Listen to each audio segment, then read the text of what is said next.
Hello, welcome back to the lecture of DVMS. Unit number 4 જે છે એમાં આપણે first normal four 2NF 3NF આ બધાને જોયું હતું. ક્વિક જો એનું રિવિઝન કરી લઈએ આપણે તો ફર્સ્ટ નોર્મલ ફોર્મ આની અંદર શું હતું, સિમ્પલી જો આવું તમે યાદ રાખો કે મલ્ટિપલ ફોન નંબર અને એડ્રેસ અને એને જો આપણે સ્પ્લિટ કરીએ, ફોર એક્ઝામ્પલ મલ્ટિપલ સબ્જેક્ટ અહીંયા આપેલા છે એને જો તમે સિમ્પલી આ રીતે સ્પ્લિટ કરી દો તો એ થઈ ગયું 1NF. બરાબર. બીજું જો એનું એક્ઝામ્પલ આપો કે એડ્રેસ આખું આવી રીતે કોમ્પોઝિટ આપેલું હોય તો એને તમારે આવી રીતે અલગ અલગ જે કોલમ્સ છે, સ્ટ્રીટ, સિટી અને સ્ટેટ, આ રીતે જો તમે કરી દો તો એને આપણે કહીએ છીએ કે 1NF કર્યું. બરાબર, કોમ્પોઝિટનું કર્યું અને આ મલ્ટી વેલ્યુડનું કર્યું. બે અલગ અલગ કેસીસ આવે 1NFની અંદર કે તમારે ખાસ કરીને ધ્યાન રાખવાના. જીટીયુનું પણ એક એક્ઝામ્પલ લઈ લઈએ તો મલ્ટિપલ કોન્ટેક્ટ નંબર આપેલા હોય એને તમે આવી રીતે અલગ અલગ રોમાં ડિસ્ટ્રીબ્યુટ કરી દો. That's it.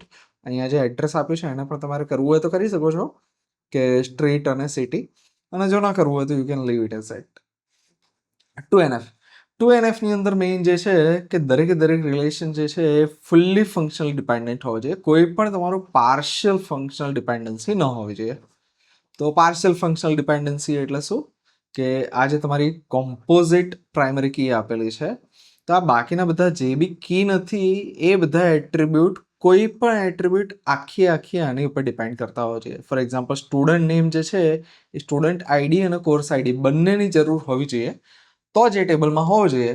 જો કોઈ પણ એકથી ચાલતો હોય કે ફોર એક્ઝામ્પલ સ્ટુડન્ટ નેમ છે સ્ટુડન્ટ આઈડીથી ચાલી જાય તો એને કહેવાય કે પાર્શિયલ ફંક્શનલ ડિપેન્ડન્સી. તો અહીંયા કેટલા છે, સ્ટુડન્ટ આઈડીથી આપણે બે વસ્તુ ડિટરમાઇન કરી શકીએ એકલા, કે નામ અને બ્રાન્ચ, સ્ટુડન્ટનું નામ અને બ્રાન્ચ ખાલી અને ખાલી આઈડીથી મળી જાય, એમાં કોર્સ આઈડીની જરૂર જ ના પડે.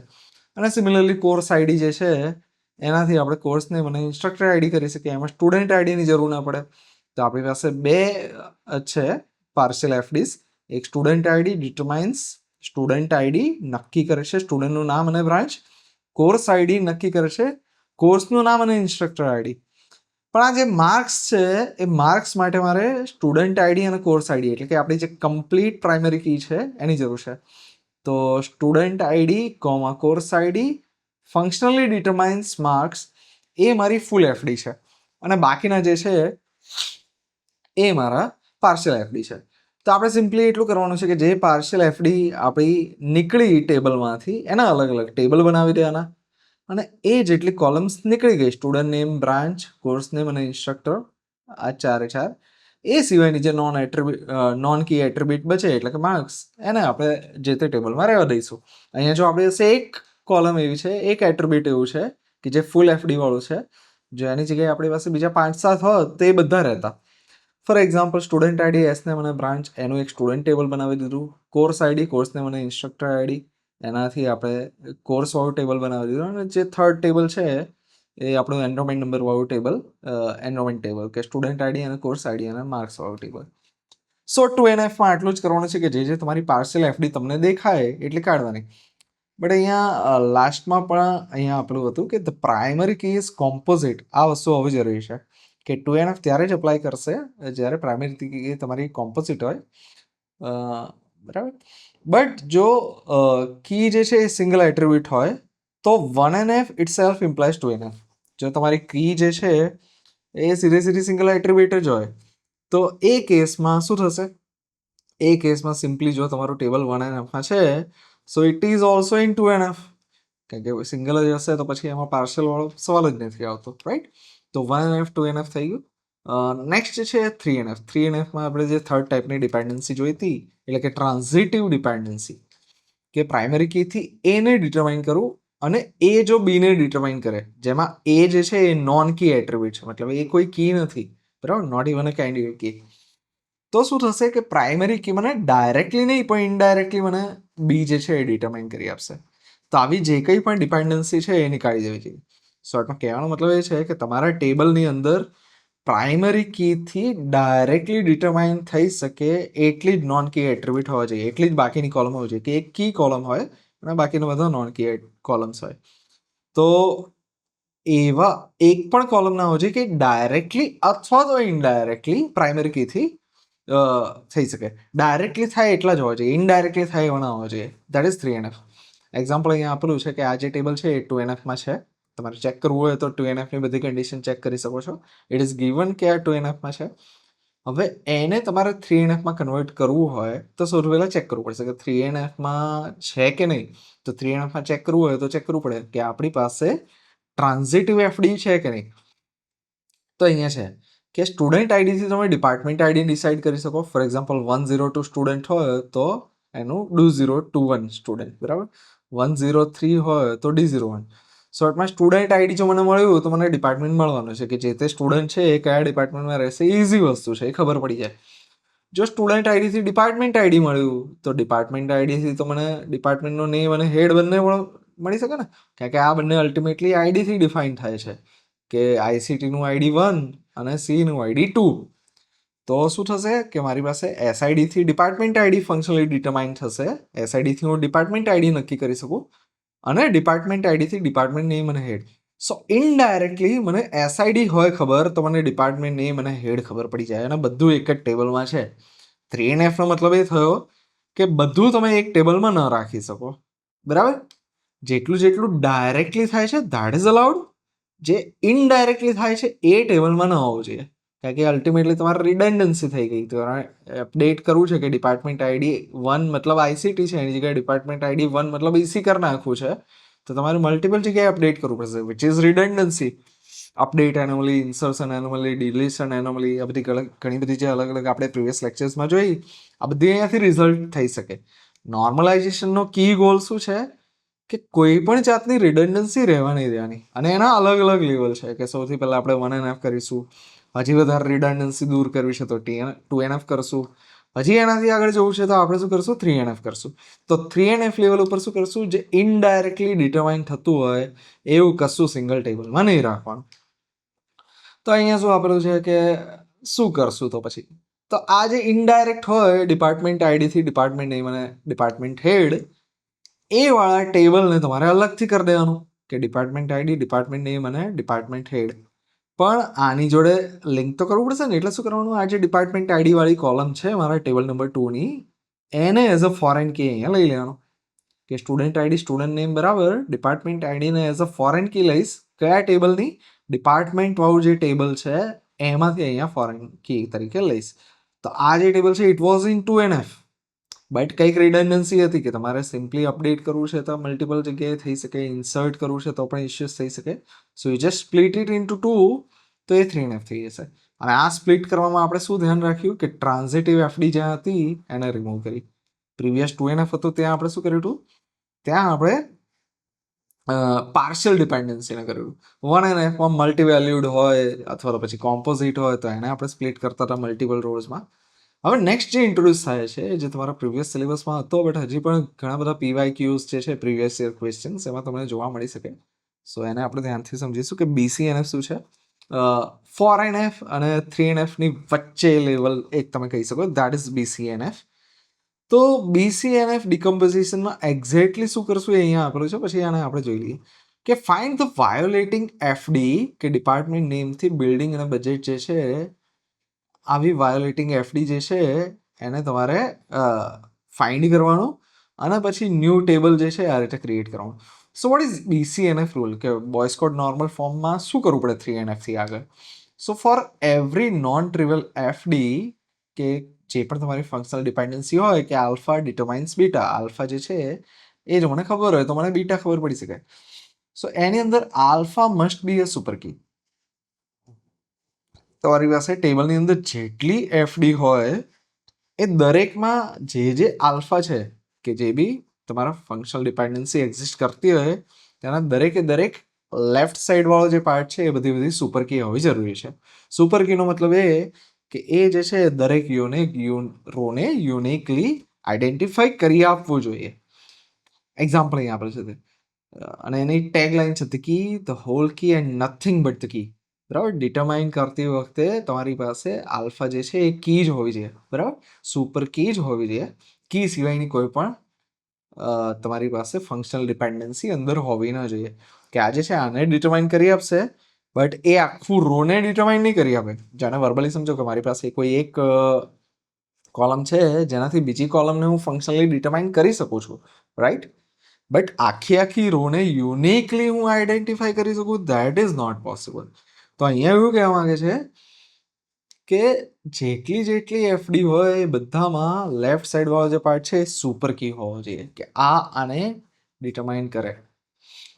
એક્ઝામ્પલ આપેલું છે કે table, instructor ID, name, salary, department name, building અને બજેટ, આવું કંઈક આપેલું છે. હવે instructor ID is the key, આ તો કી છે, પણ ડિપાર્ટમેન્ટ નેમ ઇમ્પ્લાઇઝ બિલ્ડિંગ, બરાબર. જો મને ડિપાર્ટમેન્ટ નેમ ખબર છે તો મને બિલ્ડિંગ ખબર પડશે. મતલબ મારી પાસે આ ટેબલમાં અમુક તો એવા છે કે જે કી તરીકે વર્કે છે, ફંક્શનલ ડિપેન્ડન્સી, બરાબર, કે ઇન્સ્ટ્રક્ટર આઈડીથી તમને આ નામ મળશે, સેલરી ફોર એક્ઝામ્પલ મળી જાય, વોટેવર. બટ અમુક એવી પણ ફંક્શનલ ડિપેન્ડન્સી છે, for example department name determines building, કે જો મને ડિપાર્ટમેન્ટ નેમ ખબર છે તો મને બિલ્ડિંગ જે છે એ ખબર પડી જશે. આવી કોઈ ફંક્શનલ ડિપેન્ડન્સી આ વાળું જે ટેબલ છે એની અંદર છે.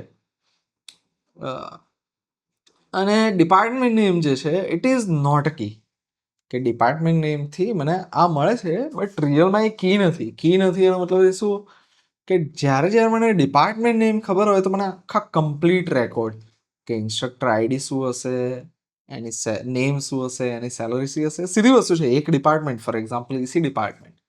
હવે ઈસી ડિપાર્ટમેન્ટના દરેકનું મને ખાલી ડિપાર્ટમેન્ટ ખબર હોય, એના નામ બી ખબર પડી જાય, સેલરી બી ખબર પડી જાય, it's not even possible, right?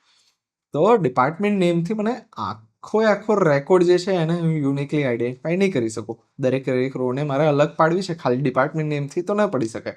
But yes, instructor આઈડીથી અલગ થઈ શકે. So instructor ID is key, બરાબર, super key, candidate key, primary key, whatever.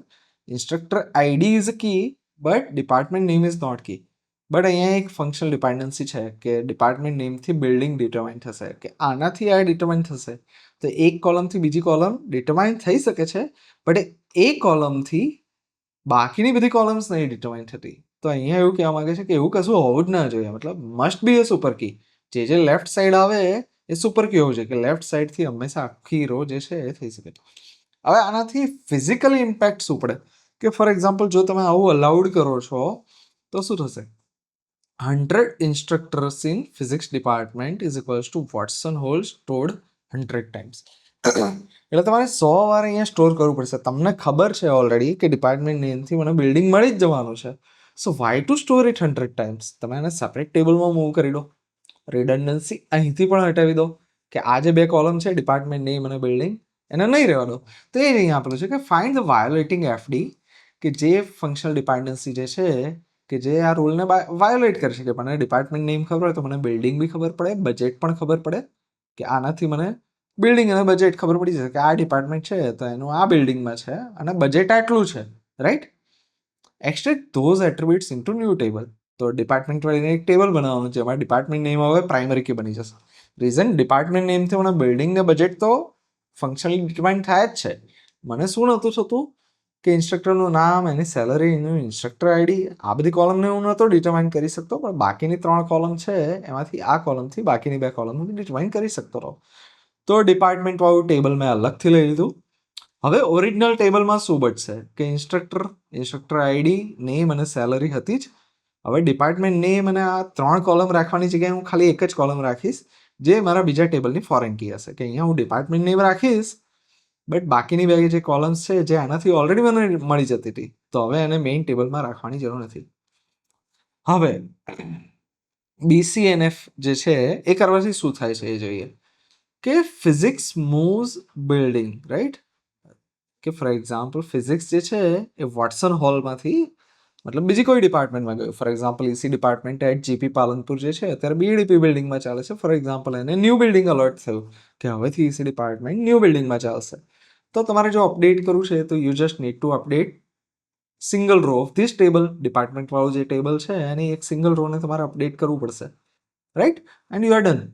જ્યારે અહીંયા શું થતું, તમારે ડિપાર્ટમેન્ટ નેમ જ્યાં છે, જ્યાં ઈસી ડિપાર્ટમેન્ટ આવે છે અથવા ફિઝિક્સ ડિપાર્ટમેન્ટ આવે છે, ત્યાં દરેક જગ્યાએ આ 3 કોલમને તમારે અપડેટ કરવી પડે, કે આ ડિપાર્ટમેન્ટ, એનું બિલ્ડિંગ આ, એનું બજેટ આ. જો 500 વાર છે તમારે 500 વાર કરવું પડે, 100 વાર છે તો 100 વાર કરવું પડે, રાઈટ? હવે 3NF જે આગળ જોયું હતું, જેમાં આ આપણે રિમૂવ નહોતા કરતા, આપણે ટ્રાન્ઝિટિવ ડિપેન્ડન્સી કરી બટ આ વાળું નહોતા રિમૂવ કરતા કે દરેક મારી કી જ હોવી જોઈએ.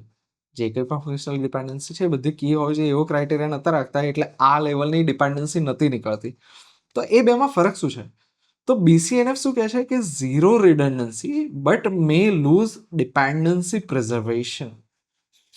એવું કહેવા માંગે છે કે આનાથી આ ડિપેન્ડ કરે છે ને આનાથી આ ડિપેન્ડ કરે છે, એવું જો મતલબ ઇન્ટરલિંક્ડ હોય તો એ ક્યાંક ને ક્યાંક લૂઝ થઈ શકે જો તમે BCNF લેવલની રિડન્ડન્સી રિમૂવ કરવાનો ટ્રાય કરો તો. જ્યારે 3NFમાં શું છે, સ્લાઇટ રિડન્ડન્સી, મતલબ રિડન્ડન્સી અહીંયા રાખે છે થોડી, no doubt, but all the rules locally enforceable. કે તમે જે બી રૂલ્સ રાખો છો એનાથી તમને કોઈ દિવસ એવું ટેબલ નહીં મળે કે જેમાં કંઈક તમારો લોસ થાય. જ્યારે તમે કોઈ એક ટેબલ છે એના મલ્ટિપલ ટુકડા પાડો એટલે કે ડીકમ્પોઝ કરો અને પછી વન્સ અગેન એને જોઈન, આપણે અલગ અલગ જોયા છે, cross join, Cartesian join, natural join, એ બધા જોઈનથી મર્જ કરો ત્યારે મને original table as it is મળવું જોઈએ. This is the key thing. તમે જ્યારે બી નોર્મલાઇઝ કરો ત્યારે મેઇન ટેબલને સ્પ્લિટ કરીને તમે મલ્ટિપલ ટેબલ્સ બનાવો તો અલ્ટિમેટલી તમને જે ઓરિજિનલ ટેબલ છે એ પાછું મળવું જોઈએ. જો તમારું ટેબલ પાછું નથી મળતું તો શું કહેવાય કે તમારી ડિપેન્ડન્સી પ્રિઝર્વ નથી થઈ, રાઈટ? તમે કંઈક વધારાનું લાયા છો અથવા તો કંઈક રિમૂવ કર્યું છે. સો 3NF જે છે એ રિડન્ડન્સી જે છે સ્લાઇટ રાખે છે, બટ એ એવી જગ્યા છે કે ત્યાં તમને સહેજ બી મતલબ પ્રોબ્લેમેટિક નથી. 3NF is production sweet spot. મોટાભાગે પ્રોડક્શનની અંદર આપણે 3NF લેવલ સુધી ડેટાબેઝને લઈ એટલા નોર્મલાઇઝ ફોર્મેટમાં લાવતા હોય છે. BCNF કે એનાથી આગળ નોર્મલી આપણે નથી જતા હોતા. ક્યારે BCNFમાં જઈએ એના બી કેસીસ આપણે ડિસ્કસ કરીશું, but 3NF is generally acceptable. એને હજી વધારે સમજીએ કે વોટ ઇઝ લોસલેસ જોઈન અને આ ડિપેન્ડન્સી પ્રિઝર્વેશન ને લોસલેસ જોઈન એક્ઝેક્ટલી છે શું. જો એને શાંતિથી સમજીશું તો તમને આ બંનેનો ડિફરન્સ ખબર પડશે કે કેમ આપણે 3NF થી અટકી જઈએ છીએ, BCNF સુધી નથી જતા. સો સ્પુરિયસ એટલે મતલબ જે છે એવું નથી લાગતું, મતલબ કંઈક એ છે કંઈક બીજું કંઈક ને બીજા કંઈક જેવો બિહેવ કરે છે. સો a lossy decomposition does not lose rows, it invent rows. કે જે બી તમારું લોસી ડિકમ્પોઝિશન, એવું ડિકમ્પોઝિશન કે જેના ટુકડા પાડી ફરીવાર જોઈન કરો તો તમને ઓરિજિનલ ટેબલ ના મળે, કંઈક ડેટાનો લોસ થાય. પણ અહીંયા એવું કહેવા માંગે છે કે ડેટાનો લોસ મતલબ એ નહીં કે જે રોઝ હતી ને એને કાઢી દે, બટ અહીંયા એવું થાય છે એક્ઝેક્ટલી કે જે નહોતી એ આવી જાય તો તમારો રિયલ ડેટા બદલાઈ જાય છે. તો ડેટાનો લોસ છે અલ્ટિમેટલી, બટ નવી રોઝ આવે છે, ઘોસ્ટ રોઝ કહેવાય. સો ડેટાબેઝ ડઝ નોટ ક્રેશ. તમે જે ઓરિજિનલી જે ડેટા તમારી પાસે છે એનાથી જો ક્રોસ ચેક કરશો તમને બધો ડેટા મળશે, તો તમને કોઈ એરર મેસેજ નહીં આવે, કોઈ ક્રેશ નહીં થાય. It looks fine but it is lying to you, કે તમારી જોડે જૂઠું બોલી રહેશે. તમારી પાસે એવો કંઈ ડેટા પણ છે કે જે મિનિંગલેસ છે, એ અંદર આવી જશે જો તમારું જે ડિકમ્પોઝિશન છે એ લોસી હશે તો. ધ જોઈન ક્રિએટ સ્પુરિયસ ટપલ્સ, મતલબ એવા ટેપલ્સ કે જે રિયલમાં હતા જ નહીં, રાઈટ? તો એક્ઝામ્પલ એનું આપેલું છે કે bad split uses quantity as the link column. Nick supplies 10 screw. એક જે સપ્લાયર છે એ 10 સ્ક્રૂ સપ્લાય કરે છે અને સ્ટીવ સપ્લાયઝ 10 બોલ્ટ્સ. સો નિક જે છે એ સ્ક્રૂને સપ્લાય કરે છે અને સ્ટીવ જે છે બોલ્ટને સપ્લાય કરે છે અને ક્વોન્ટિટી જે છે બંનેની 10-10 છે. હવે અહીંયા એવું છે કે જોઈન ઓન ક્વોન્ટિટી. હવે ક્વોન્ટિટી બંનેમાં કેમ કોમન છે આપણે શું કરશું, એના બેઝ ઉપર સ્પ્લિટ કરશું. So join on quantity is equal to 10 create four rows. કારણ કે તમે જ્યારે નેચરલ જોઈન કરશો તો જે કોમન કોલમ હોય એનાથી આપણે જોઈન કરતા હોય છે. કે ફોર એક્ઝામ્પલ પ્રીવિયસ ટેબલમાં આપણે આજે ડિપાર્ટમેન્ટ નેમથી સ્પ્લિટ કર્યું કે ઓરિજિનલ ટેબલ મારું આવું હતું, but I splitted it into 2 tables કે ડિપાર્ટમેન્ટ નેમ, બિલ્ડિંગ અને બજેટ, અને instructor ID, name comma salary comma department name, આ 2 ટુકડામાં કરી દીધું. તો જ્યારે બી એને જોઈન કરવું હશે, મારે ઓરિજિનલ ટેબલ જોઈતું હશે તો હું શું કરીશ, આ જે કોમન કોલમ જ્યાં જ્યાં મેચ થતી હશે ત્યાંથી હું એને જોઈન કરીશ.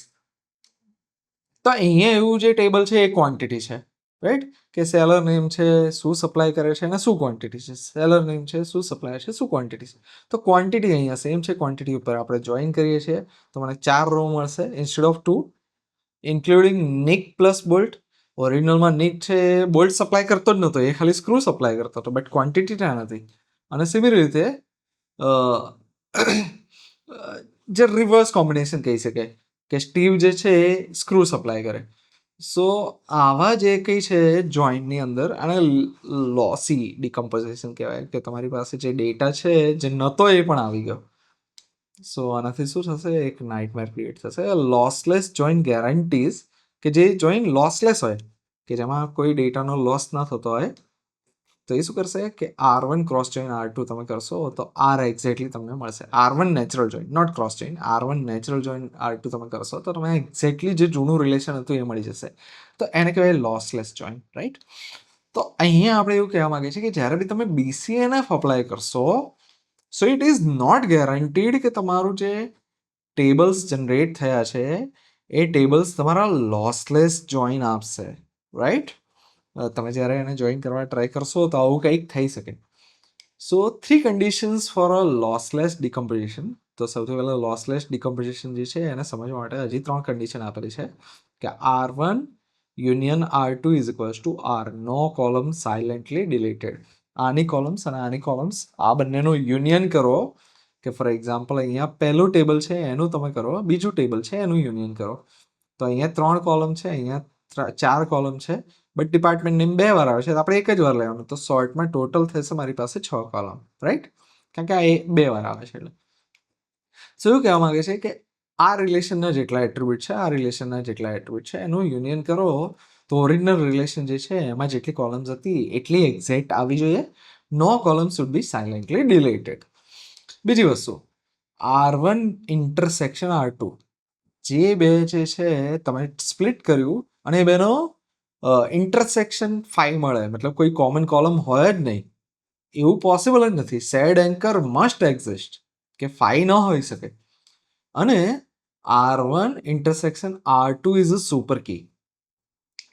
તો કહેવાનો મતલબ એ છે કે જ્યારે આ ટેબલ અને આ ટેબલ બંનેનું ઇન્ટરસેક્શન કરો ત્યારે જે કોમન કોલમ મળે, તો એ જે કોમન કોલમ મળશે એ સુપર કી હોવી જોઈએ જે રિઝલ્ટન્ટ ટેબલ છે એની, બરાબર? કે ડિપાર્ટમેન્ટ નેમ જે છે આખી જે કમ્પ્લીટ રો થઈ એની સુપર કી હોવી જોઈએ. તો અહીંયા જ્યારે આપણે BCNF કરીએ છીએ ત્યારે એવું નથી, રાઈટ? અને એ કરવા માટે આપણે એવું કરીએ છીએ. તો અહીંયા આપણે જ્યારે સ્પ્લિટ કરીએ છીએ ત્યારે ઇશ્યુ થાય છે. સો પ્રિવેન્ટ્સ એવરી સ્પુરિયસ ટેબલ. જો તમે R1 ઇન્ટરસેક્શન R2 જે છે એ સુપર કી હોય R1માં અથવા તો R2માં, બેમાંથી એકમાં એટલીસ્ટ હોવી જોઈએ, તો શું થશે કે તમે જ્યારે બી ડિકમ્પોઝિશન કર્યા પછી એને જોઈન કરશો તો એ તમારું લોસલેસ આવશે, right? Good supplier split.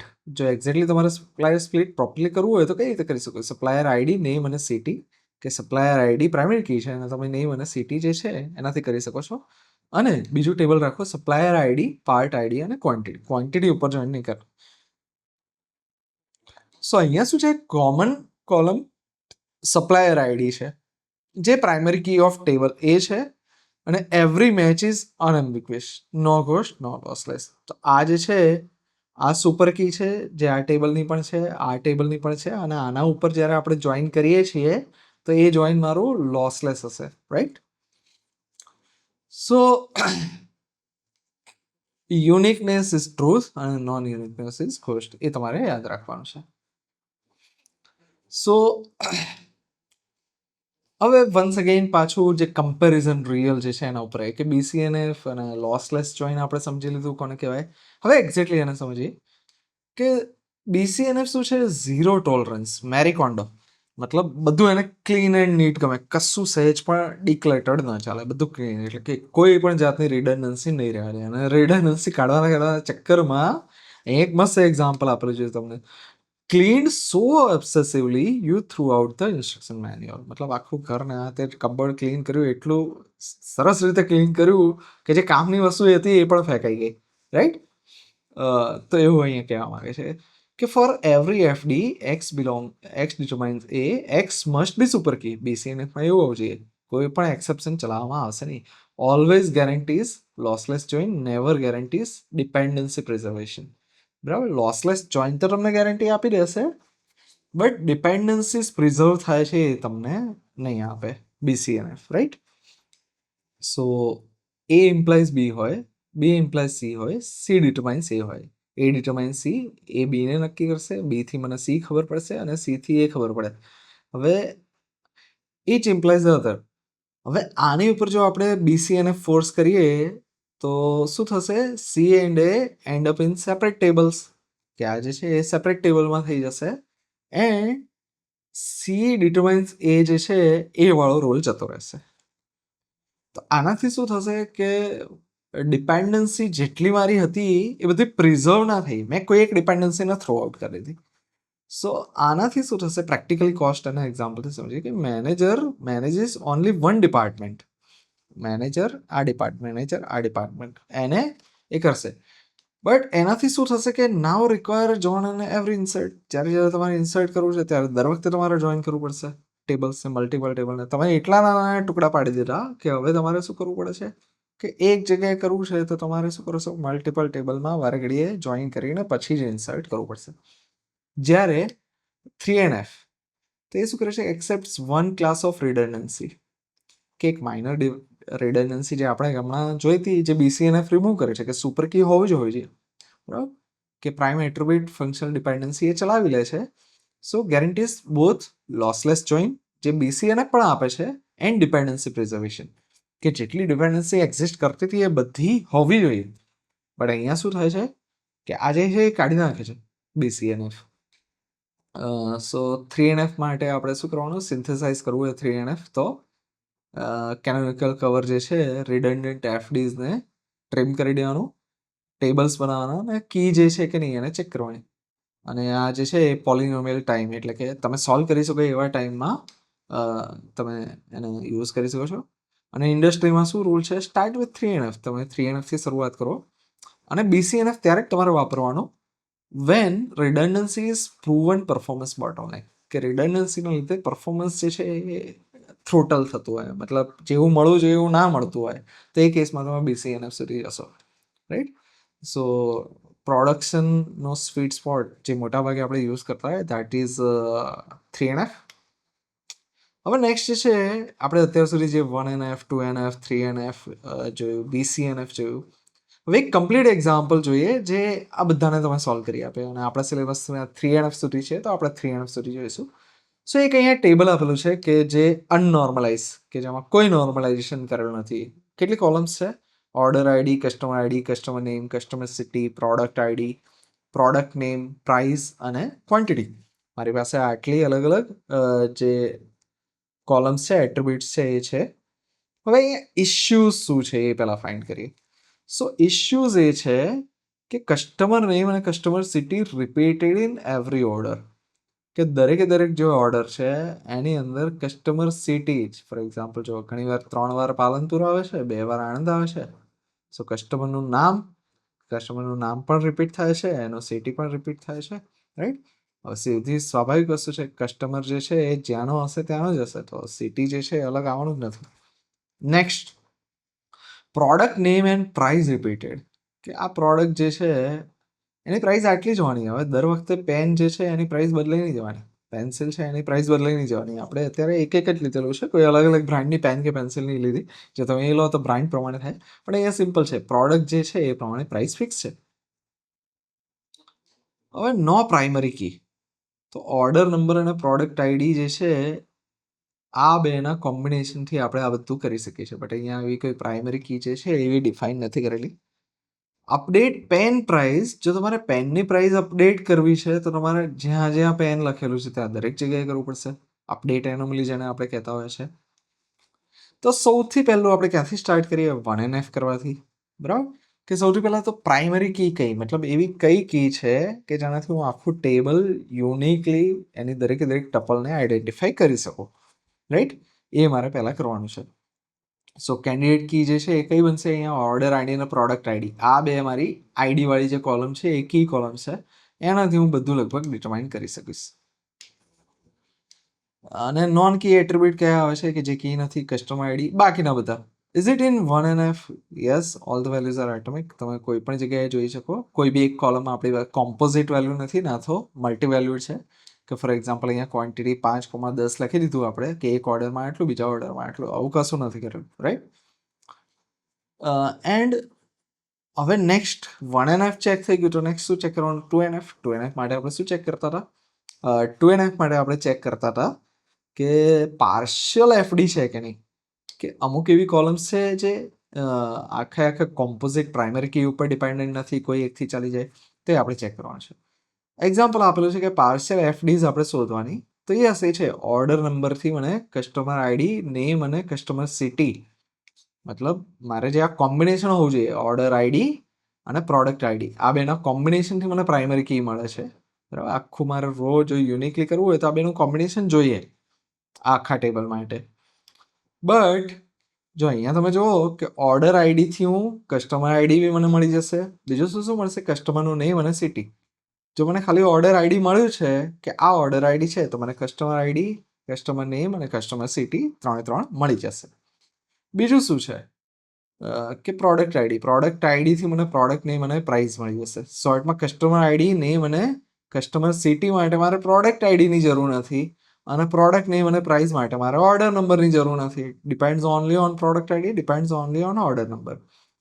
But એક એવી આપણી નોન કી એટ્રીબ્યુટ છે, જેવી રીતે આગળ આપણે માર્ક્સ હતું એવી રીતે ક્વોન્ટિટી, કે જેના માટે બંનેનું કોમ્બિનેશન છે. મારી એક્ઝેક્ટ પ્રાઇમરી કી છે, આની જરૂર પડશે.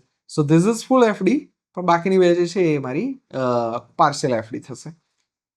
તો સિમ્પલી આપણે શું કરવાનું હતું કે જે પાર્શિયલ એફડી હોય એના અલગ અલગ ટેબલ બનાવી દેવાના, કે order number, customer ID, customer name અને સિટી, આ એક ટેબલ બનાવી દીધું જે ઓર્ડર વાળું ટેબલ છે. પ્રોડક્ટ વાળું એક ટેબલ બનાવી દીધું, પ્રોડક્ટ આઈડી, નામ અને પ્રાઇસ ટ્રેક કરશે, અને ઓર્ડર લાઈન જે આ બધાને શોર્ટમાં મને ક્રિસ ક્રોસ કરી આપશે કે ઓર્ડર આઈડી, પ્રોડક્ટ આઈડી, કેટલી ક્વોન્ટિટી, એ આપણે થઈ જશે. હવે આટલું થયું, તમારું ટેબલ 2NFમાં આવી ગયું. બટ અહીંયા એવું કહેવા માંગે છે કે now in 2NF but order still has transitive dependency, કે ઓર્ડર આઈડીથી તમે કસ્ટમર આઈડી ડિટરમાઇન કરી શકો. આવા ટેબલની વાત કરે છે કે ઓર્ડર આઈડીથી કસ્ટમર આઈડી ડિટરમાઇન કરી શકો, અને કસ્ટમર આઈડીથી તમે કસ્ટમર નેમ અને સિટી, આ બે જે કોલમનું કોમ્બિનેશન છે એ કરી શકો. તો આનાથી આ મળે, આનાથી આ મળે. આપણું જે 3NF છે એ શું કહેતું હતું કે એવું ન ચાલે, તમારે એને બી સ્પ્લિટ કરવું પડે. સો અહીંયા શું કરશું આપણે? ટ્રાન્ઝિટિવ એફડી મારી ઓર્ડર આઈડીથી કસ્ટમર આઈડી, કસ્ટમર આઈડીથી કસ્ટમર નેમ અને સિટી, તો આપણે બે પાર્ટ પાડશું કે હવે શું કરશે? કસ્ટમર આઈડીથી કસ્ટમર નેમ અને કસ્ટમર સિટી, આ એક ટેબલ થઈ ગયું, રાઈટ. અને ઓર્ડર નંબરથી કસ્ટમર આઈડી, કે આ ઓર્ડર નંબર આ કસ્ટમરનો છે, આ ઓર્ડર નંબર આ કસ્ટમરનો છે. આઈડી લેવાનું, અને આઈડી મળી ગયું પછી આપણને આ બે બાકીની ડિટેલ મળી જશે, રાઈટ. બધું એકમાં રાખવાનો ટ્રાય નહીં કરવાનો.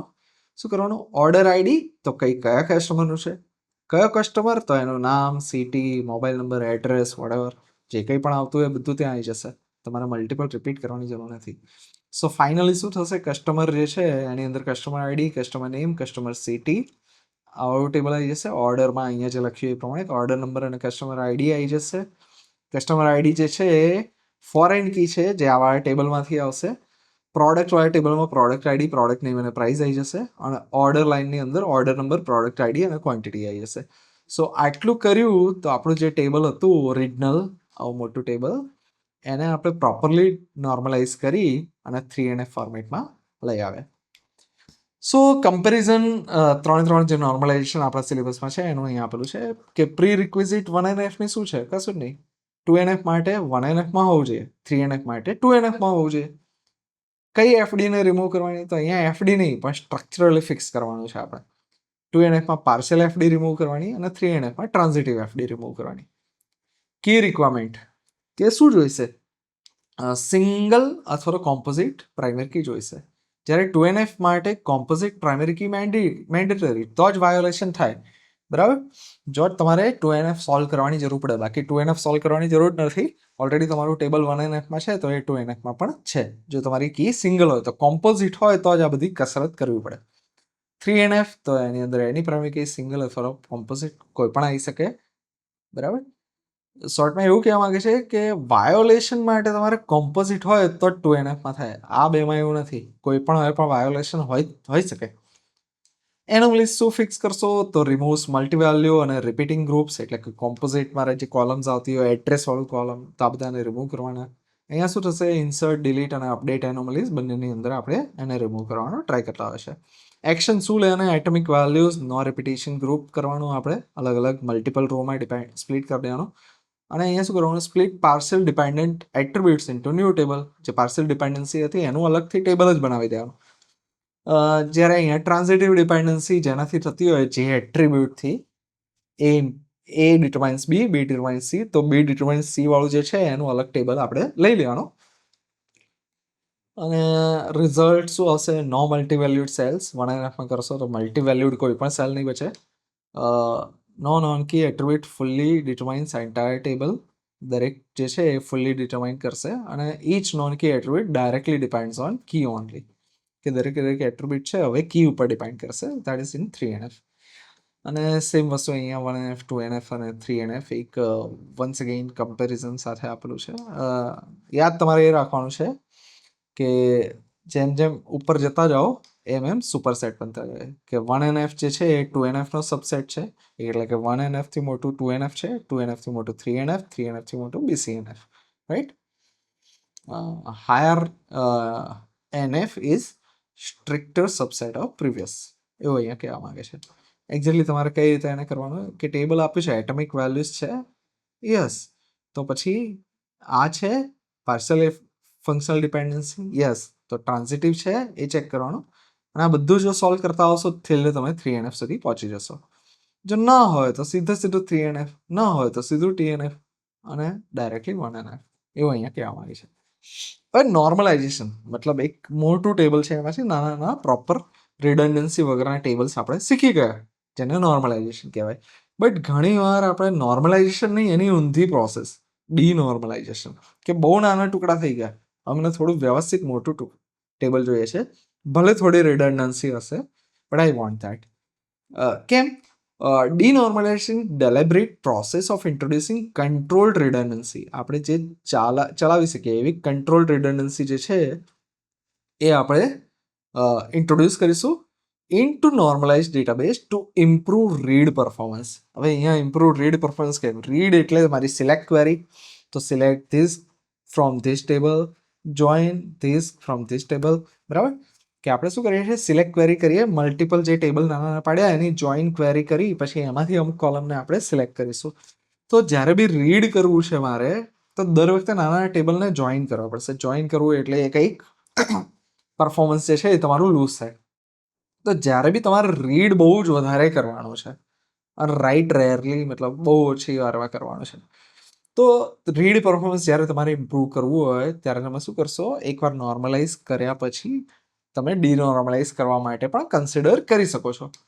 Van to denormalize? તો રીડ હેવી વર્કલોડ્સ એટલે કે એનાલિટિક્સ, રિપોર્ટિંગ, જેમાં મારે ડેટા ફેચ વધારે કરવાનો આવે. કોમ્પ્લેક્સ જોઈન, સ્લોઈંગ ક્વેરીઝ, મતલબ એવા તમારે કોમ્પ્લેક્સ જોઈન કરવા પડતા હોય કે જેનાથી સ્લો થતું હોય પરફોર્મન્સ, તો એને તમે ડીનોર્મલાઇઝ કરી દેશો, બાકીનું બધું નોર્મલાઇઝ રાખશો. પછી એના માટે બહુ કોમ્પ્લેક્સ ક્વેરી રન કરવી પડે છે, તો એને તમે ડીનોર્મલાઇઝ કરી દેશો. ડેટા વેરહાઉસ એટલે કે સ્ટાર, સ્નોફ્લેક્સ, સ્કીમા જે છે એની અંદર તમે આનો યુઝ કરશો. અને કેસિંગ ફ્રિકવન્ટલી એક્સેસ્ડ એગ્રીગેટેડ ડેટા, કે જે એગ્રીગેશન કરેલા ડેટા છે એને કેશ કરવું હોય તે વખતે તમે ડીનોર્મલાઇઝ કરશો. ટ્રેડ ઓફ, તમે ડીનોર્મલાઇઝ કરો તો શું ડીલ કરો છો? તો ફાસ્ટર રીડ્સ, મતલબ રીડ્સ એકદમ ફાસ્ટ હશે but slower writes, right. Less join complexity but more storage, જગ્યા વધારે રહેશે કારણ કે તમે સેમ ડેટા વારે ઘડીએ હવે સ્ટોર કરશો ને. એક જ વાર તમે ડિપાર્ટમેન્ટ નેમની સામે બિલ્ડિંગ ને એનો બજેટ ને એવું લખતા રહે, એની જગ્યાએ હવે તમારે જેટલી વાર ડિપાર્ટમેન્ટ નેમ આવશે એટલી વાર તમારે વાપરવું પડશે, તો સ્ટોરેજ વધારે ખાશે. Risk of data inconsistency if not manage. હવે તમે તો એને હાયર લેવલ લેંગ્વેજ જે DBMSને યુઝ કરતું હશે, બરાબર, પાયથન કે જાવા, એની અંદર જો પ્રોપરલી મેનેજ નહીં કર્યું હોય કન્ડિશન્સ, તો તમારો ડેટા ઇનકન્સિસ્ટન્ટ સ્ટેટમાં, વિસંગત સ્ટેટમાં પહોંચી શકે છે. Requires careful application level integrity enforcement, એ તમને કહેવામાં આવે છે. ઇન્ટિગ્રિટીની વાત કરીએ આપણે કે ઇન્ટિગ્રિટી તમારે સાચવવી પડે, તો ઇન્ટિગ્રિટી માટે આપણે ડેટાબેઝ લેવલમાં આટલી વસ્તુ આવતી હોય છે કે નોટ, નલ, ચેક, ડિફોલ્ટ અને ડિટેલ્સ. આપણે ઓલરેડી જોઈ ચૂક્યા છીએ, તો આના ડિટેલમાં નહીં જોયું, right. This is already covered in unit number 3. Unit number 3, yes 3.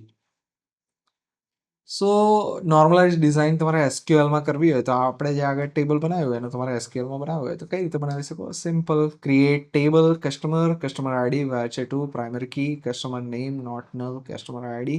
Unit 3ની જો પ્રોપર સમજ હોય તો આને તમારે ડિટેલમાં સમજવામાં કંઈ જ વાર નહીં થાય. સીધી નજર મારો, સિમ્પલ એસક્યુએલ ક્વેરી છે.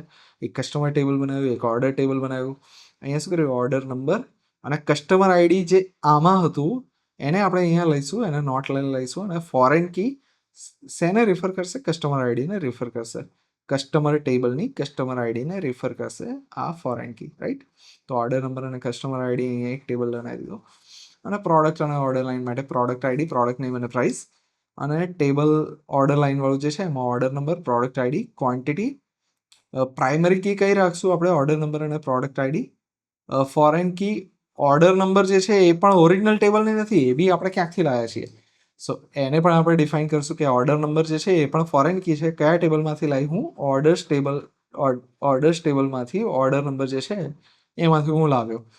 બીજી વસ્તુ, પ્રોડક્ટ આઈડી જે છે એને ક્યાંથી લાવ્યો હું? તો પ્રોડક્ટ ટેબલમાંથી જે પ્રોડક્ટ આઈડી હતું ત્યાંથી હું લાવ્યો. તો મારી બે જે છે જે મારી પ્રાઇમરી કી બનાવે છે એ અલ્ટિમેટલી ક્યાંકથી હું લાવેલો? ફોરેન કી છું. આવું તમે કરી શકો છો. સો દેટ્સ ઇટ. હવે જ્યારે તમારે એને ક્વેરી કરવું હોય તો કઈ રીતે કરશો? એ ક્વેરી જ્યારે બી તમે નોર્મલાઇઝ કરતા હોય તો તમારી ક્વેરીઝ થોડી લાંબી થાય.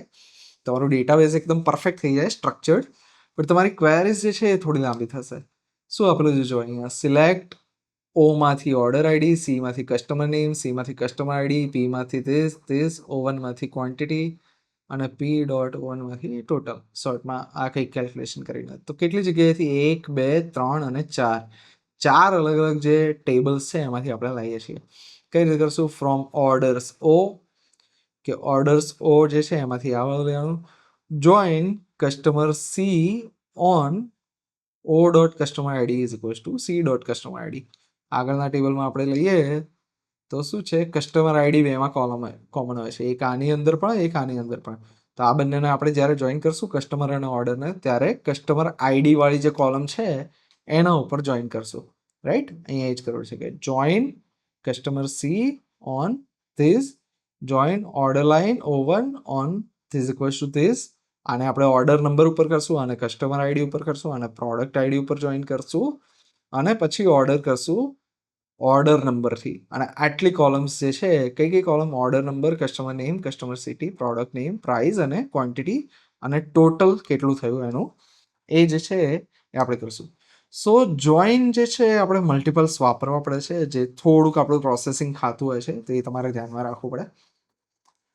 Benefits visible in SQL: updating a product price touches one row in product, all orders instantly reflect. મતલબ અપડેટ કરવું હોય, જ્યારે રીડ કરવું છે ત્યારે આ કોમ્પ્લેક્સ હશે, બટ જે અપડેટ ક્વેરી છે એક જ જગ્યાએ તમારે રન કરવું પડશે. અપડેટ કરવું છે, ઇન્સર્ટ કરવું છે, ડિલીટ કરવું છે, આ બધું સુધરી જશે, બટ ખાલી જ્યારે રીડ કરવું હોય ત્યારે તમારે જોઈન કરવું પડશે. અને તમારો ડેટા જે છે એ કન્સિસ્ટન્ટ સ્ટેટમાં રહેશે, એ એક બીજી બેનિફિટ છે. તો મોટાભાગની એનોમલીઝને દૂર કરશે નોર્મલાઇઝેશન, બટ જે આપણી સિલેક્ટ ક્વેરી છે એને કોમ્પ્લેક્સ બનાવશે, જોઈન કરવા પડશે. That is the key thing. હવે ઘણીવાર આ જે છે ક્વેશ્ચન 4 પૂછાઈ જતો હોય છે, જે યુનિટ 3નો પાર્ટ છે, આપણે ઓલરેડી જોઈ ચૂક્યા છીએ. અહીંયા એક સ્લાઇડ તરીકે રાખ્યું જેથી તમને ખ્યાલ આવે. સો યુનિટ નંબર 4 ને એક ટોટલ સમરી લઈએ તો નોર્મલાઇઝેશન એટલે શું? Reduce redundancy, eliminate anomalies. કે જે બી રિડન્ડન્ટ ડેટા છે એને તમારે રિડ્યુસ કરવાનો, અને જે ઇન્સર્ટ, અપડેટ અને ડિલીશનની એનોમલીઝ હતી એ તમને આ કરવાથી તમે રિમૂવ કરી શકશો.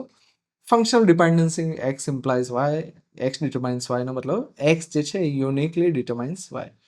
એક્સ મને અનન્ય રીતે વાય નક્કી કરી આપશે. કે મને એક્સ ખબર છે તો મને વાય ખબર પડશે જ. કે મને સ્ટુડન્ટનો એનરોલમેન્ટ નંબર ખબર છે તો મને એનું નામ ખબર પડશે જ, રાઈટ? તો એ છે એફડી.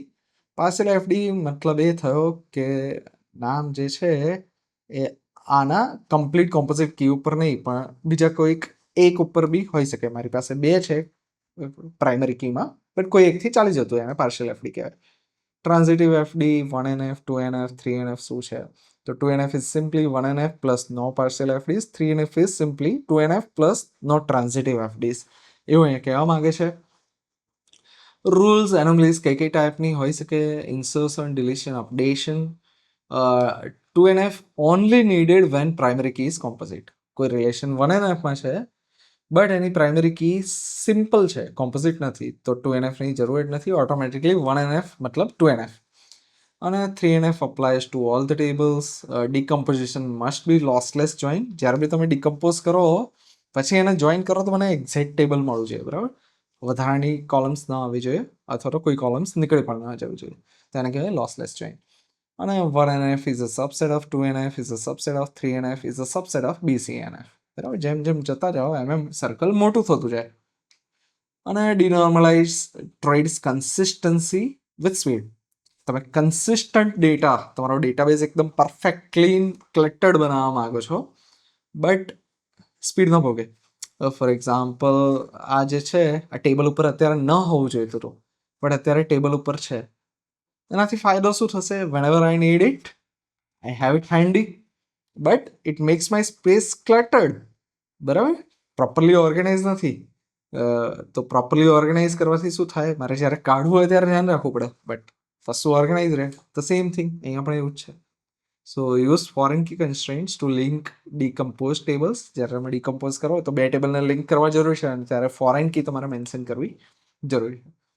સો આ કંઈક જીટીયુના PIQs છે, PYQs છે, જે યુનિટ ફોરમાંથી પૂછાતા હોય છે. મોટાભાગના જે છે આપણે કવર અત્યારે કરી ચૂક્યા છીએ.